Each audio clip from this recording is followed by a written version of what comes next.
Bem, vamos então agora partir para a última parte da matéria, né? Onde a gente vai ver a forma complexa da série de Fourier. Bem, então, só lembrando, né? Nós vimos aqui atrás a forma clássica da série de Fourier, né? Que é a, a forma trigonométrica. Então, a forma trigonométrica, né? Ela tem essa expressão aqui, né? Vamos aqui aumentar. Então, a gente tem aqui, só para lembrar, a gente tem, então, qual é o objetivo? É dizer que uma função, né, de x, ela pode ser escrita como uma soma de cossenos e senos, né, múltiplos, de frequência múltipla.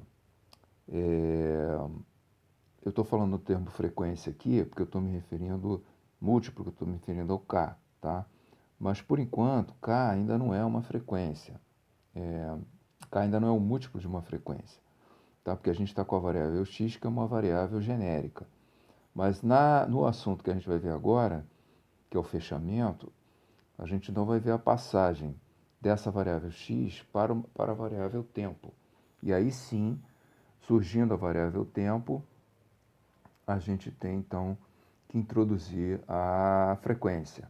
Por enquanto, o que é x? X é um ângulo, né, em radianos, que k é uma constante e o cosseno e o seno são sempre cosseno ou seno de um ângulo. O argumento é sempre ângulo.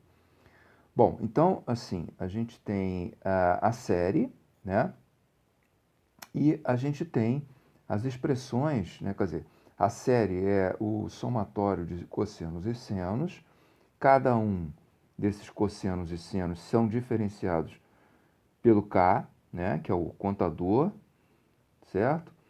E a participação de a beleza aqui dessa expressão é que para cada função específica, a gente vai ter as mesmas funções de base, como a gente viu antes, ou seja, são funções ortogonais, né? Elas constituem, senos e cossenos constituem um conjunto de funções ortogonais, portanto, são bases, formam uma base para o espaço vetorial, onde qualquer função pode ser escrita ali dentro daquele espaço a partir da base. Só que a participação, né, de cada componente aqui, como em vetores, ela depende da constante, né, das constantes. Então, cada componente tem a sua constante própria, né? E aqui fora, a gente tem a primeira das constantes, que é a constante de índice zero. Então, o que a gente faz? A gente isola a constante de índice zero e faz o somatório começar em 1, certo? Cada constante, né, vai ter a sua expressão, né? Então, o A0 ele tem a sua expressão, né, como a gente viu, é o valor médio, né, da função. O AK e o BK têm as suas expressões. E o que o AK e o BK eles estão representando aqui? Eles estão representando o produto interno, né, da função que a gente está querendo representar por aquela componente de cosseno, no caso do AK, e a mesma coisa para a componente de seno, no caso do BK. Ou seja, é o mesmo espírito, é a mesma ideia que se tem para vetores. Só que em vetores a gente consegue ver isso de uma forma bastante intuitiva, porque a gente está lidando com uma entidade chamada vetor que tem um viés, né, uma natureza física e geométrica muito forte, enquanto que função não. Mas aqui é a mesma interpretação. Ou seja, tanto essa integral quanto essa integral, o que elas estão mostrando, na verdade, é a participação ou a projeção da função sobre aquele cosseno ou sobre aquele seno, ou seja, quanto daquele cosseno e quanto daquele seno, né, de índice k, a função possui. E aí, para terminar, a gente viu que como essa constante π aparecia aqui porque ela era advinda da, da norma quadrática, né? Da, da norma quadrática do cosseno e do seno, né? Então, a gente... E aqui a gente tem 2π. Então, o que se faz para padronizar é escrever a série agora dessa forma aqui. Ou seja, a gente coloca o 2 aqui embaixo, certo? A gente coloca um 2 aqui embaixo e escreve a série assim, né? E o A0 agora ele passa a ser escrito, né? Diferentemente daqui, ele passa a ser escrito como 1 sobre π, né? Então, a diferença daqui para cá, né, é que o 2 aparece aqui embaixo, porém, o A0 agora é calculado como 1 sobre 2π ao invés de 1 sobre π ao invés de 1 sobre 2π. E isso é o mais comum, tá? Mas a gente não pode esquecer que o valor médio, né, o valor médio da função, ele é dado, né, por 1 sobre 2π, porque 2π esse aqui é o valor médio, certo? Porque a gente está fazendo né, como foi visto aqui atrás, né, a gente está fazendo a soma, né, a gente está fazendo o levantamento no período inteiro, né, de cada componente, como é esse desenhozinho aqui mostra, né? E a gente está dividindo pelo período inteiro. Então, o valor médio é calculado com 2π por baixo e no denominador. Agora, para a série escrita dessa forma, o A0 é calculado como 1 sobre π, já que aqui ele vai ser dividido por 2, tá? E aí fica tudo coerente. Bom, então, passando aqui para o assunto de hoje, né? A gente então vai ver agora a forma complexa da série de Fourier, ou seja, porque a gente viu a forma, né? A gente viu a forma trigonométrica, né? Trigonométrica.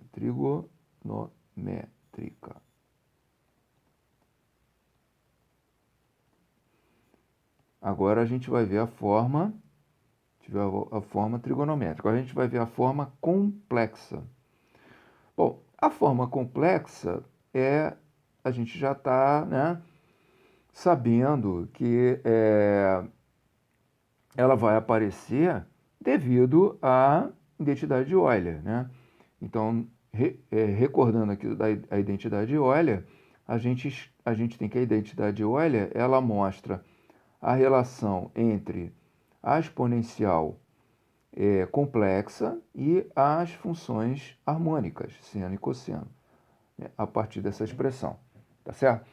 Quando a gente viu série de Taylor, né, o dever de casa era provar que essa identidade é verdadeira, né? Pela série de Taylor, é só desenvolver a série, agora que a gente sabe, conhece a série de Taylor, então um bom exercício, que une aqui o útil ao agradável, né, é a gente desenvolver a série de Taylor. Ou seja, se você desenvolve a série de Taylor do lado esquerdo e desenvolve a série de Taylor do lado direito, a gente vai ver que elas são iguais. Portanto, essa função ela é igual a essa função aqui. Tá certo? Bem, então, já que isso é verdade, a gente pode, então, trabalhar com a série trigonométrica e escrever uma outra forma da série de Fourier, que seria a série complexa. Bom, então, a gente viu, então, que o período 2π, né? A gente viu a forma trigonométrica, as expressões das constantes, né? E isso era a representação da forma trigonométrica. Agora, a partir do que a gente acabou de ver ali, né, da identidade de Euler, né, a única diferença é que aqui vai entrar agora o K, né, porque já que a gente está trabalhando com cosseno de Kx e seno de Kx, então a gente vai escrever isso aqui na forma IKX. Não tem problema nenhum, porque K é uma constante, tá? Então, o que vale para 1x vale para kx, vale para nx. Então, cosseno kx mais I seno kx, tá? Então, é o que nós temos aqui, né? E quando a gente faz a forma negativa da identidade, o que vai mudar? Vai mudar o sinal do seno. Então, vai ficar I cosseno kx menos I seno kx, certo? Então, juntando essas duas formas, a gente, então, pode desenvolver o que vem a ser cosseno kx, né? Que a gente quer uma expressão para o cosseno kx e uma expressão para o seno kx, para que a gente possa substituir aqui, né? A gente possa substituir aqui e escrever a f de x em função do E. E aí a gente vai ter a forma complexa, porque o E ele é uma exponencial complexa. Então, quando a gente combina essas duas coisas aqui, né, a gente, então, se a gente somar aqui, a gente vai ter que 2 cosseno kx é e kx mais E menos i kx. Então, cosseno kx é e i kx, né? E i kx mais E menos i kx, né, sobre 2. E aqui, quando a gente troca o sinal, a gente multiplica isso aqui por menos 1, né? Por menos 1, a gente vai ter que a gente vai trocar esse sinal aqui e esse sinal aqui. Aí, quando a gente fizer a soma, esse vai ficar negativo, esse vai ficar positivo. Então, esses aqui vão cortar. E a gente vai ter que o seno é i kx menos E menos i kx sobre, agora vai ser 2, né? 2i seno kx sobre 2i, né? Do jeito que está aqui, tá certo? Então, com isso e com isso, né, aqui, a gente então vai substituir, né, estas expressões na forma trigonométrica e desenvolver. E aí a gente chega a essa expressão aqui. Então, reparem, né, isso tá lá no livro, tá certo? No ZIL, na página 123. Então, quem quiser dar uma olhada em todo esse desenvolvimento, é válido, é interessante. E o que a gente vê aqui é que nós obtemos uma forma muito mais enxuta do que nós tínhamos para a forma trigonométrica, né? Ou seja, a gente agora, o nosso somatório, ele vai de menos infinito a mais infinito, a nossa série. Por quê? Antes a gente tinha uma série que ia de...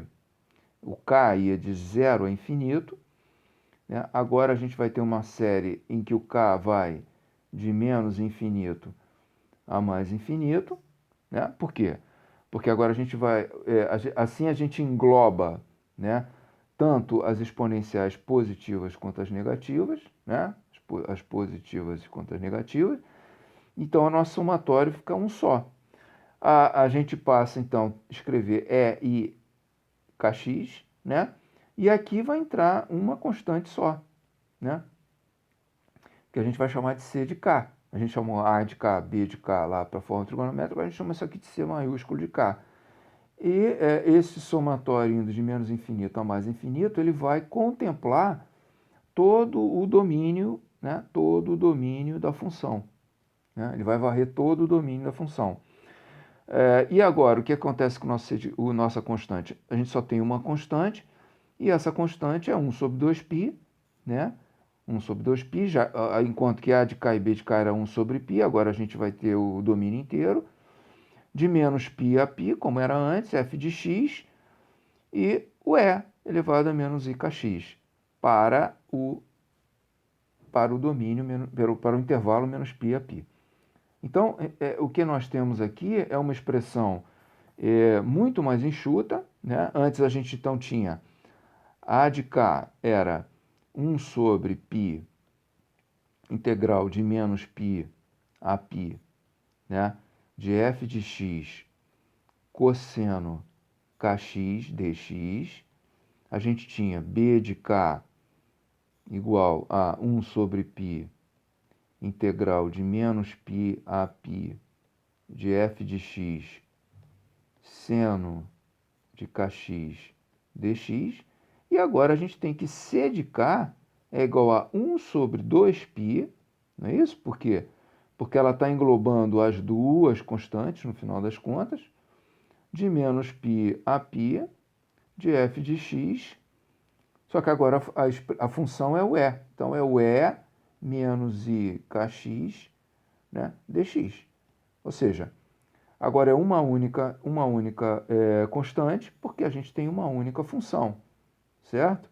Que engloba, no final das contas, ela está englobando essas duas constantes da forma trigonométrica. Então, é coerente.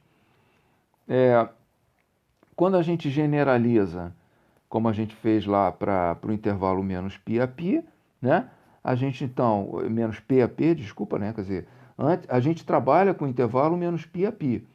Mas se a gente tiver uma situação em que o nosso intervalo é diferente, né, é diferente disso aí, então a gente tem que fazer uma correção aqui. Ou seja, se o meu intervalo ao invés de ser menos π a π, ele é um intervalo outra coisa qualquer, menos π a p, né? Por exemplo, se fosse de menos 1 a 1, né? Isso aqui é um intervalo diferente de menos 3,14 a 3,14. Então, eu tenho que fazer uma correção, né, de escala, que é essa correção aqui que a gente viu lá atrás. Aqui as minhas constantes vai ser de 1 sobre 2p, de menos p a p. Tá certo? Então, isso aqui é simplesmente uma correção, né, uma correção de escala. Né? Bom, então, observações aqui. F de x é real, apesar da representação ser feita a partir de uma função complexa. Tá certo? Então, isso é importante, porque o número complexo, ele é um número, é um número que contém uma parte imaginária. Então, essa parte imaginária, ela foi criada, né? Ela é uma criação matemática, mas ela não representa, né, diretamente uma grandeza física. Mas isso só, quem faz isso é uma função real. Então, o que nós temos aqui é que nós temos uma representação, a nossa função que está sendo representada pela série na forma complexa, ela é real, tá certo? O intervalo de variação de x na série, menos infinito, agora ele é menos infinito, pois apenas um coeficiente é empregado, em substituições aos dois originais da forma trigonométrica. Foi o que eu falei aqui atrás. Bom, aí agora a gente vai finalmente, né, finalmente inserir a variável tempo, né? A variável tempo na nossa expressão da série de Fourier.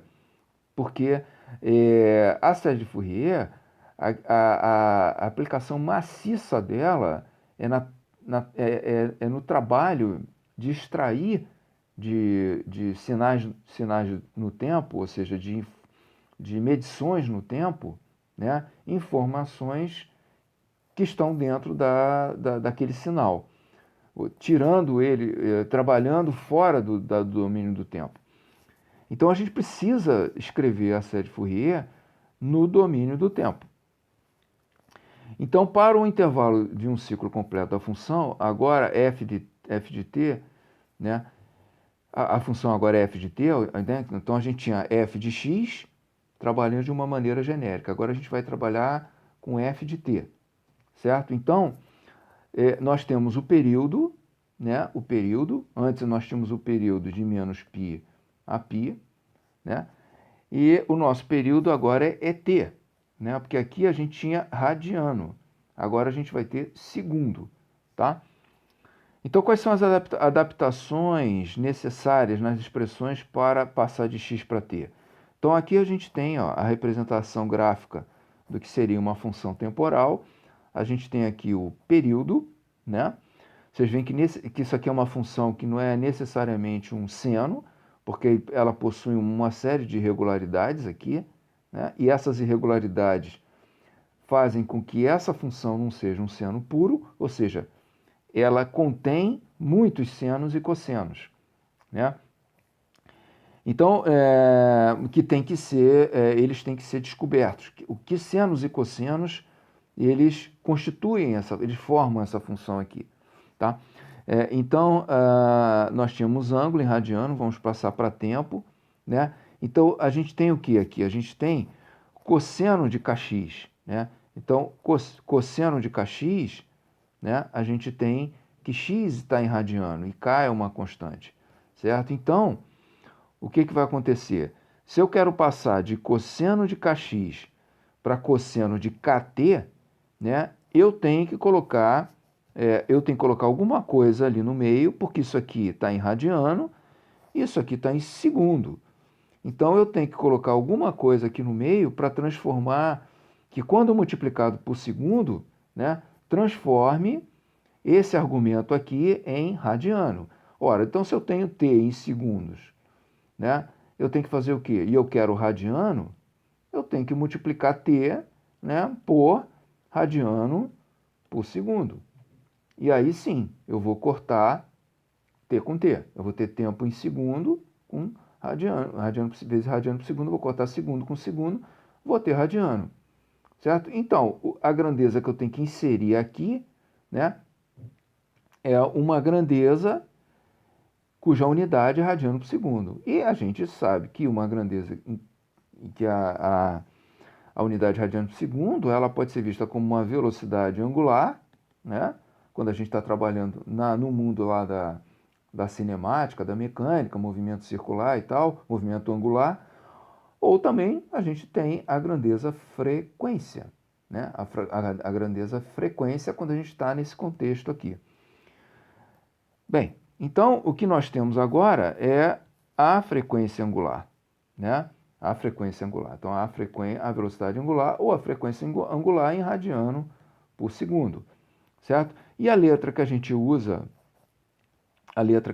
para representar frequência angular ou velocidade angular é o velho ômega, né? É o velho ômega. Então, inserindo então ômega inserindo ômega na expressão, né? E o t é o intervalo para que f de t completa um círculo, que é o período. Então, o período, né, ele o inverso do período, 1 sobre segundo, é ciclo por segundo. Então, o que acontece? Existe uma outra grandeza, né, chamada ciclo, uma outra unidade chamada ciclo por segundo, ou Hertz, em homenagem ao cientista que propôs essa unidade, né? A gente então tem duas unidades para frequência, a unidade em radiano por segundo e o Hertz. Então o Hertz, a frequência Hertz, ela é representada pela letra F minúscula, né? Então isso aqui é frequência em Hertz, né? Aqui eu botei maiúsculo, né? Porque a unidade é o nome de uma pessoa, então a gente tem que botar a unidade em maiúsculo. E a frequência ômega é a frequência angular, que é em radiano por segundo. Então qual é a relação entre frequência e a frequência em Hertz e a frequência em radiano por segundo? A frequência em radiano por segundo é igual à frequência em Hertz multiplicada por 2π, né? Multiplicada por 2π. Então, 2πf é igual a ômega, tá? Beleza. Então, continuando aqui, então o que acontece? K, né? Kx se torna K ômega t, onde ômega é representada por ômega zero, que é chamada de frequência fundamental da série, tá? Bom, então, o que acontece aqui? Nós temos que Kx, é igual a K, agora K ômega T, tá? K ômega T. Esse ômega T, ele é um valor constante, né? Ele é um valor constante, né? Porque o tempo é a variável, o K ômega é a constante. Então, como isso aqui é uma constante, esse produto aqui, a gente vai chamar esse ômega, a gente vai dar um nomezinho a ele, vai chamar ele de ômega zero. Por quê? Porque quando K é igual a 1, a gente vai ter o primeiro, ômega zero. Lembrando que a nossa constante K igual a zero, ela fica fora, né, da série. Ela fica fora da expressão da série, tá? O que eu estou fazendo aqui agora, gente, eu já passei pelo assunto forma complexa. Eu agora estou inserindo, eu já estou em outro assunto, que é o assunto final, que é inserir finalmente a variável tempo. Então, isso aqui serve tanto para a forma trigonométrica quanto para a forma complexa, tá? Então, eu coloco esse zero aqui só para identificar que é a primeira, isso é uma convenção, que seria a primeira frequência. Seria quando K igual a 1. Quando K igual a 1. Então, o ômega zero, né, ele é a frequência para K igual a 1. Ou seja, é a primeira frequência. As demais frequências é o 2 ômega zero, é o 3 ômega zero, é o N ômega zero, que são o quê? Múltiplos, né? Múltiplos da frequência ômega zero, tá? Bem, então essa frequência ômega zero, ela vai receber o nome, como ela é a primeira e ela é a raiz de todas, todas as outras são múltiplas dela, ela se chama frequência fundamental. Fundamental, tá? Frequência fundamental, como está escrito aqui da série. Cada uma das frequências múltiplas de ômega zero, ou seja, K ômega zero, é chamado de um harmônico. Então, cada K ômega zero, né, como eu falei aqui, né, o 2 ômega zero, o 3 ômega zero, o N ômega zero, são irmãos da ômega zero, são filhos, né, da ômega zero, são descendentes da ômega zero. Então, a ômega zero é a frequência mãe, ou também fundamental. E as demais são as filhas, né, as frequências filhas, que são chamadas de harmônicos da frequência fundamental. Harmônicos da frequência fundamental. Então, o que vai acontecer aqui? Né? A gente vai escrever agora a série, né? A nossa série vai ser escrita agora com a variável tempo, né? Então, eu tenho a forma trigonométrica, f de t, né? Agora é t, a 0 sobre 2, nada muda, né? A estrutura não muda. O que muda é o que aparece aqui, né? O que aparece aqui é o K ômega zero, cosseno e seno. As constantes, nada muda, só que agora a minha integral não é mais de menos π a π, é de 0 a t, t maiúsculo, né? Onde t maiúsculo é o período em segundos. Antes eu tinha um período 2π, né? Eu tinha um período 2π em radiano. Então agora eu tenho que mudar para, né? Eu tinha um período 2π em radiano, então a minha integral era de menos π a π. Agora eu tenho um período t em segundos, né? Em segundos, então